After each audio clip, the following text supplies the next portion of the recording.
সাথে আমি এই চিনিপুর 45 কক মিক্সার এটার বিষয় এটা আলোচনা করব। সবাই মনোযোগ করে শুনে যাবেন। আমরা দেখতে পাচ্ছেন এখানে কিন্তু আমরা চিনিপুর একটা মিক্সার 45 কক লাগাইছি।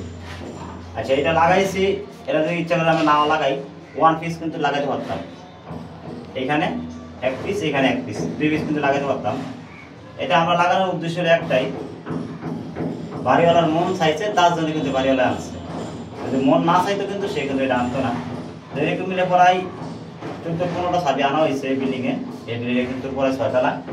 আমরা এক এক করে সম্পূর্ণ চাবিগুলো লাগাবো, অথবা আপনাদেরকে ভিডিও দেবো, আপনার ভিডিওগুলো দেখবেন। এই চাবিগুলা লাগানোর অর্থ যেটা আপনাদের বললাম, এটার টাঙ্কি থাকবে কিন্তু পরে 7 তলার উপরে, আর এই কলগুলো থাকবো আস্তে আস্তে 20 তলায় থাকার কারণে কিন্তু আমরা কিন্তু সবাই জানি এই চাবিগুলো লাগাইলে কিন্তু পানি প্রেশারটা একটু কম হয়। কিন্তু বাড়িওয়ালার ইচ্ছা, তার জন্য লাগাইছে। আমাদের ইচ্ছা আমরা লাগাতে পারবেন, কোনো সমস্যা নাই। আর আমরা যেটা 1 পিস দিই, 1 পিসে কিন্তু 10 ফিট উপরে কিন্তু টাঙ্কি থাকলে কিন্তু পানি প্রেশার কিন্তু অতিরিক্ত হয়। এটা কিন্তু আমরা সবাই জানি। এরা যদি 20 ফিট উপরে থাকে, 50 ফিট উপরে থাকে, কিন্তু পানি প্রেশার এতটা হবে না। এটা কিন্তু আমরা সবাই জানি। যাই হোক, আমার মূল বিষয় যেটা কথা তথ্য হইল, আমরা কিন্তু মিক্সার এনে কাজ করলে কিন্তু ডাইন হাতে সবসময় ঠান্ডা পানি এনে দিব, আর বাম হাতে কিন্তু গরম পানি এনে দিব। এই জন্য গরম পানিটা ইউজ হয় কম, ঠান্ডা পানিটা ইউজ হয় বেশি। এই জন্য আমরা গায়ে রাখবো ঠান্ডা, বামে রাখবো গরম। আর যারা এই মিক্সারে কাজ করবেন, আপনারা দেখতে পাচ্ছেন এখানে কিন্তু আমি 2টা পয়েন্ট রাখছি। পয়েন্টের আউটে 6 ইঞ্চি আছে, মাইসারটা 6 ইঞ্চি আছে। এই কলটা দেওয়ার উদ্দেশ্য হলো এখানে এই শাওয়ারে যখন পানি ছাড়বো, একটা বালতি ভরাতে কিন্তু সময় লাগবে। যখন কাপড় ধুতে দেবো, বালতি ভরাতে কিন্তু সময় লাগবে। তো তার জন্য কিন্তু আমি এক্সট্রা একটা পয়েন্ট এখানে দিয়ে দিচ্ছি। এই এক্সট্রা একটা পয়েন্ট দিয়ে দিচ্ছি, এখানে একটা কল লাগা থাকবে, কিন্তু পানিটা স্পিড কিন্তু প্রচুর হবে। এর ভিতরে কোনো কিন্তু চাবি নেই, ডাইরেক্ট টাঙ্কিতে লাইন মারছে। এর ভিতরে কোনো চাবি নাই, তার জন্য আমি একটা এক্সট্রা কল লাগাই দেবো, বালতিটা তাড়াতাড়ি ভরে দেবো।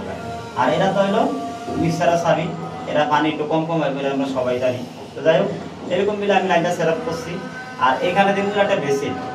এই বেসিনটা হবে আপনার, কেউ বলে মার্বেল বেসিন, কেউ বলে টপ বেসিন, যে যেটা বলো কোনো সমস্যা নাই। এখানে আমরা একটা বেসিন দিব। কোনোটার কারণে কিন্তু এই জায়গাটা ঘুরে কিন্তু এখানে এটা আসছে। এর আমরা কীভাবে আবার সেট আপ করি সুন্দর মতন, তারপর আপনাদেরকে আমি আবার একটা ভিডিও উপর হিসাবে দিব। তো আশা করি আমার কামগুলো কিরকম হয় আমরা সবাই একটু দয়া করে কমেন্টে বলে দেবেন।